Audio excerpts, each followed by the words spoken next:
어떤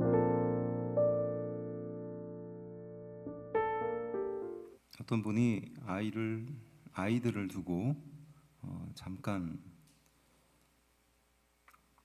조금 멀리 있는 지역으로 떠나게 됐습니다. 그래서 아이들에게 떠나기 전날 아침에 떠나기 전날에 이제 이야기를 아이들에게 했겠죠.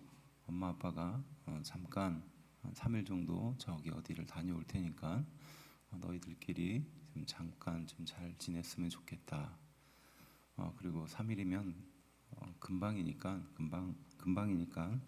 곧 올 거니까 걱정하지 말고 이렇게 잘 지내라고 부모가 이야기를 했습니다.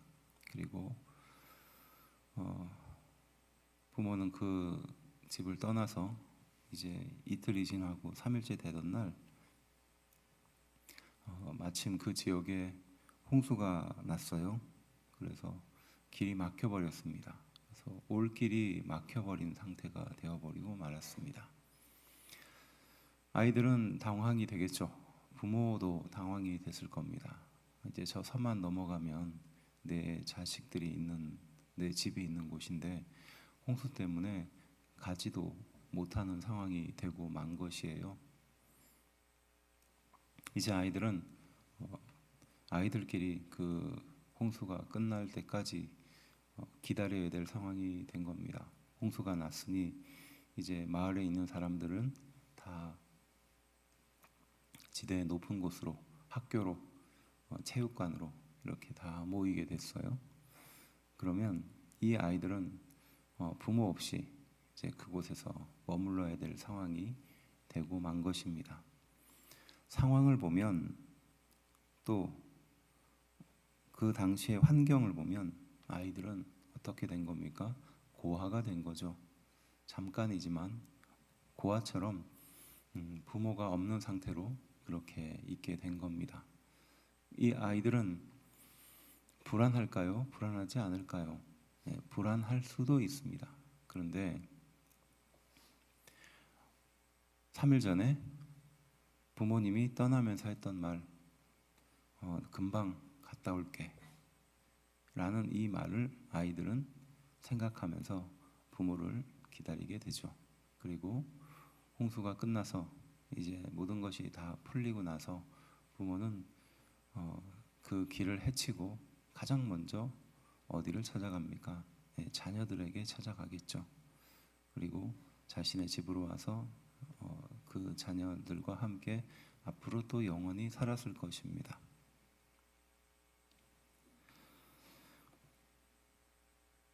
부모가 이러이러한 어려움 때문에 어려움이 있다라고 말해서 잠깐 그 자리를 떠났지만 그 이야기를 듣던 아이들은 부모님의 약속을 생각하면서 기다렸죠. 비록 상황이 최악이었지만 또 부모님도 갈 수 없는 상황이었지만 부모님의 약속을 끝까지 믿고 기다렸기 때문에 아이들은 불행하지 않았던 겁니다. 그런데 부모가 오기로 했는데 영원히 오지 않는다면 이 아이에게는 부모와 떨어지는 그 순간부터 불행의 시작인 거예요. 물론 이야기일 뿐입니다. 그런데 우리에게 적용을 해보면 우리는 보이는 것에 흔들릴까요? 보이지 않는 것에 흔들릴까요? 네, 보이는 것에 쉽게 흔들립니다. 상황이나 환경에 우리는 쉽게 흔들리게 되어 있어요. 하나님은 우리에게 약속을 해주셨는데 우리는 그 약속을 믿고 평안함을 느끼기보다는 환경을 보면서 상황을 보면서 불안에 빠지고 쉽게 흔들리는 것이 우리의 모습입니다. 상황과 조건에 흔들립니다. 그렇지만 하나님을 믿는 우리는 약속을 붙들기 때문에 흔들리지 않지요. 함께 읽은 말씀은 먼저 이렇게 우리에게 가르칩니다. 곧 이것을 우리에게 이루게 하시고 보증으로 성령을 우리에게 주신 이는 하나님이시니라.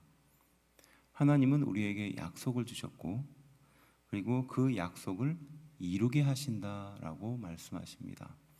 누가 이루십니까? 우리가 이루는 게 아니라 사람이 이루는 것이 아니라 하나님이 이루시는 겁니다. 그리고 그것을 보증하기 위해서 성령님을 보내주셨다는 것이에요. 그리고 그 성령님을 보내주신 분이 하나님이라는 겁니다. 이거만큼 확실한 게 어디 있겠습니까? 우리에게 약속을 이루시겠다라고 하시고 또 그 성령을 보증으로 보내주시며 또 보내주신 분이 하나님이다. 이것만큼 확실한 게 어디에 있겠어요? 확실한 약속이죠. 그래서 6절 말씀은 당연히 이렇게 연결되는 겁니다. 그러므로 우리가 항상 담대하여라는 겁니다. 담대할 수밖에 없죠. 그 약속은 반드시 이루어질 거니까요. 성령님이 보증하고 있고 하나님이 주신 것이니까요.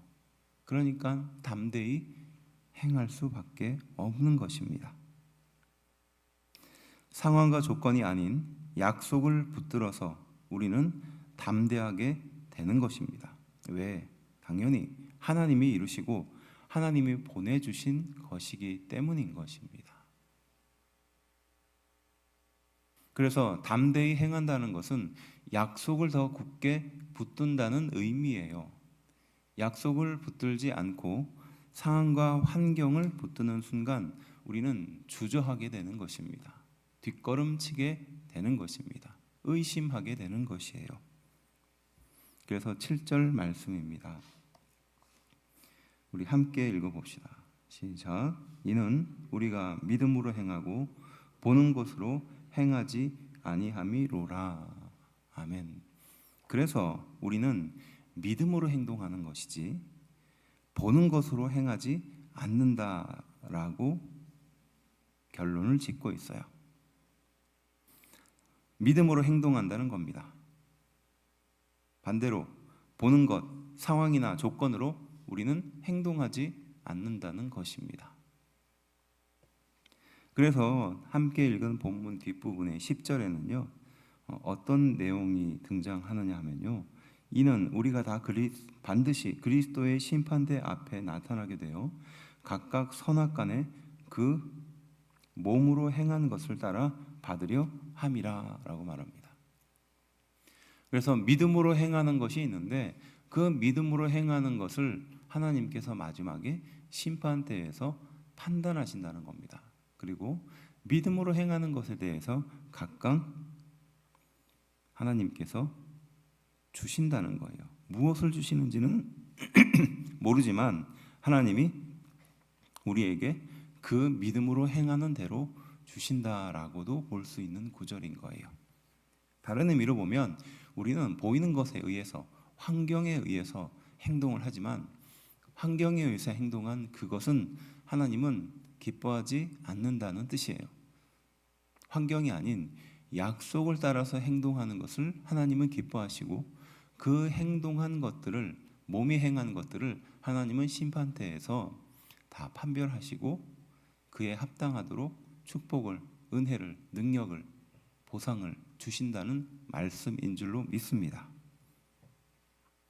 심판대 앞에서 상황과 조건을 따라가지 않고 약속을 따라 믿음으로 행한 것을 받게 된다라는 뜻으로도 볼 수 있죠. 하나님은 나를 통해 약속을 이루십니다.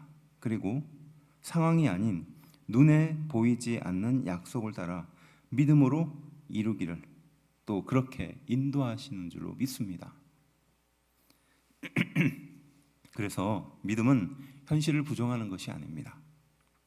더 큰 현실, 더 온전한 심판이신 하나님의 약속을 붙들고 또 행하는 것인 줄로 믿습니다. 믿음은 약속의 말씀을 실제처럼 여기는 것입니다. 그래서 마치 건물을 지을 때 그 건물의 털을 닦고 나서 무엇을 그려서 붙입니까? 조감도를 붙이죠. 눈에 보이는 것은 공터밖에 없지만 조감도를 보면서 이곳에서 건물이 이런 모양으로 서겠구나라고 우리는 생각합니다. 그리고 마치 그 건물에 이 건물이 그 땅에 그 건물이 세워질 것처럼 우리는 믿는 것이죠. 아브라함이 가나안 땅에 들어가게 될 것이다라고 하나님은 약속해 주셨습니다. 그리고 실제로 아브라함의 가족뿐만이 아니라 거대한 민족이 되어서 가나안 땅에 정착하고 살 때까지 이스라엘은 700년 가까운 시간을 보내게 됩니다. 하나님의 약속은 아브라함을 통해서 이루어 주신 것이고 아브라함은 그 약속을 따라서 행동을 하게 된 것입니다. 상황과 조건에 따라 보는 것에 행하는 것은 죽은 믿음입니다. 상황이 바뀌고 조건이 바뀜에 따라서 그것을 바라보는 것은 그리고 그것을 행하는 것은 죽은 믿음입니다. 하지만 약속을 따라서 보이지 않는 것을 행하는 것은 살아있는 믿음입니다. 다시 한번요.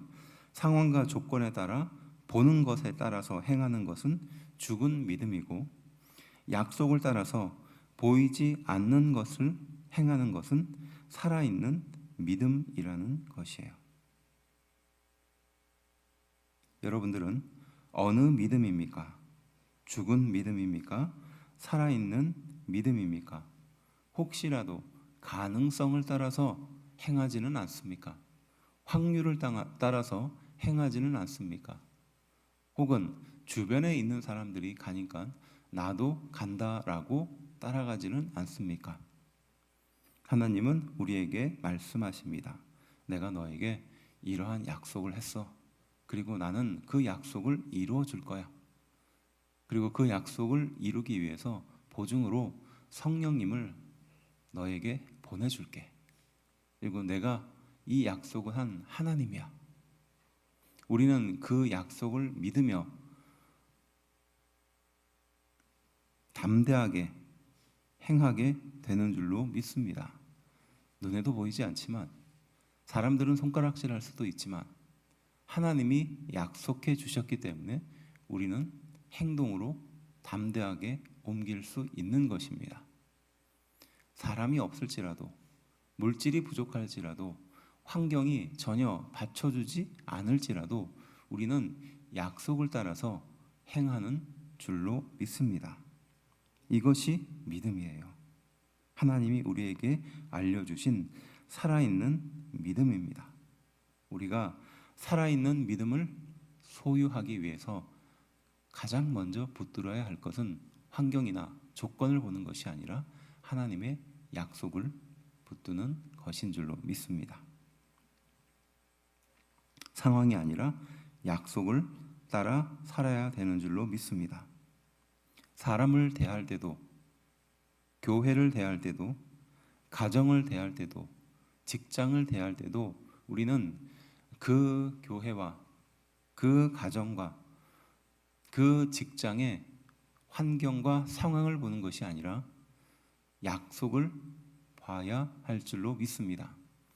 그 사람은 도저히 믿을 만한 사람이 못 되고 신뢰할 만한 사람이 못 된다 할지라도 우리는 하나님께서 그 사람을 따라서 세워놓으신 약속을 바라봐야 할 줄로 믿습니다.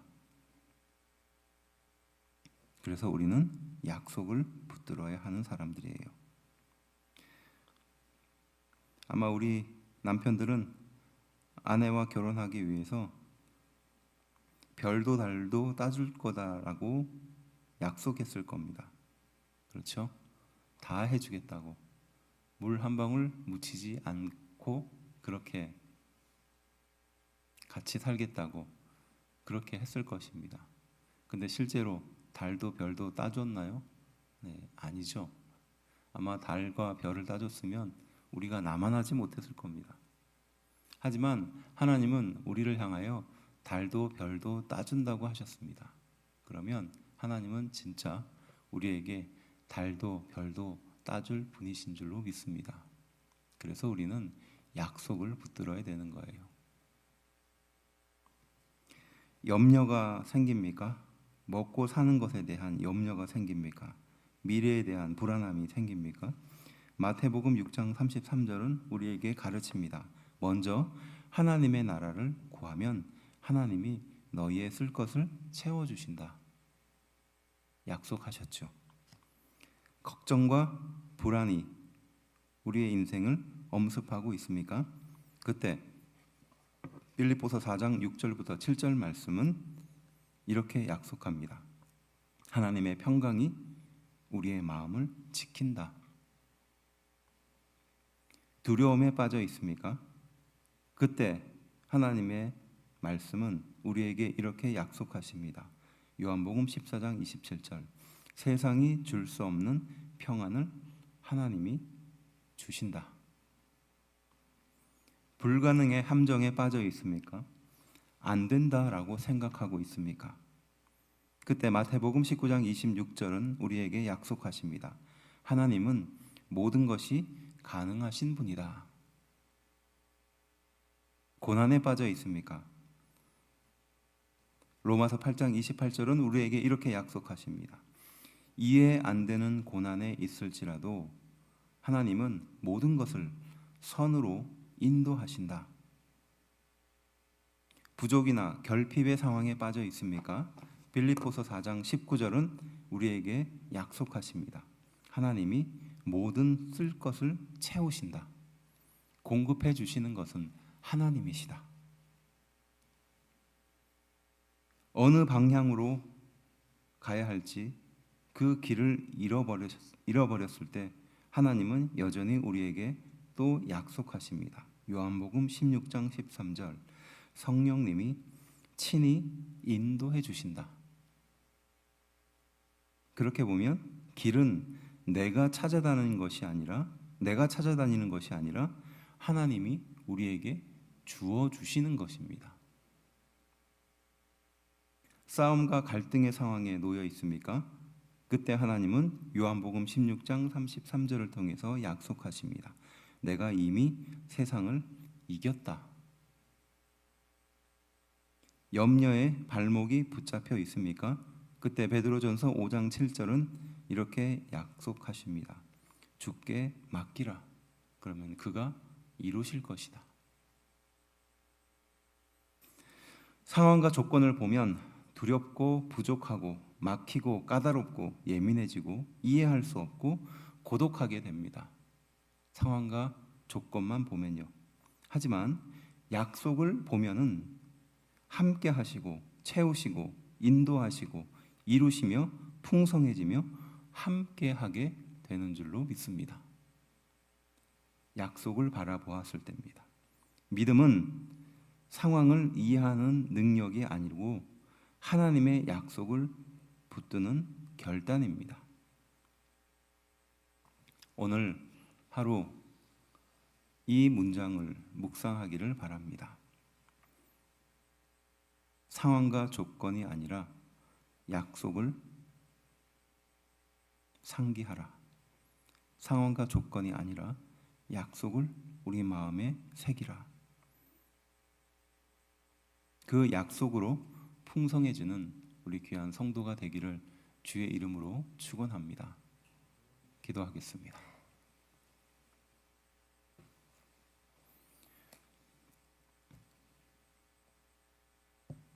하나님께서 주시는 믿음의 길을 따라 또 오늘을 삽니다. 상황과 조건만을 바라보며 살지는 않았는지, 두려워하지는 않았는지, 걱정과 불안에 빠지진 않았는지, 고난에 빠지진 않았는지, 그러한 우리의 인생을 향하여 하나님은 약속하시고 또 약속하셨습니다. 우리는 그 약속을 붙듭니다. 그리고 그 약속을 붙듦으로 평안을 얻고 은혜를 얻으며 풍성함 속에 살아갑니다. 믿음이 주는 이 확실하고도 확실한 열매를 누리게 하여 주시고 이 인생의 마지막 그때 하나님의 심판대 앞에서 믿음으로 행한 것만 남게 하여 주시옵소서. 약속을 붙드는 그 행동만 남게 하여 주시옵소서. 사람을 믿게 하시고 교회를 의지하게 하시고 가정의 축복을 누리게 하시며 직장에서 나에게 맡겨주신 사명을 이루게 하여 주시옵소서. 감사드리옵고 예수님의 이름으로 기도드립니다. 아멘.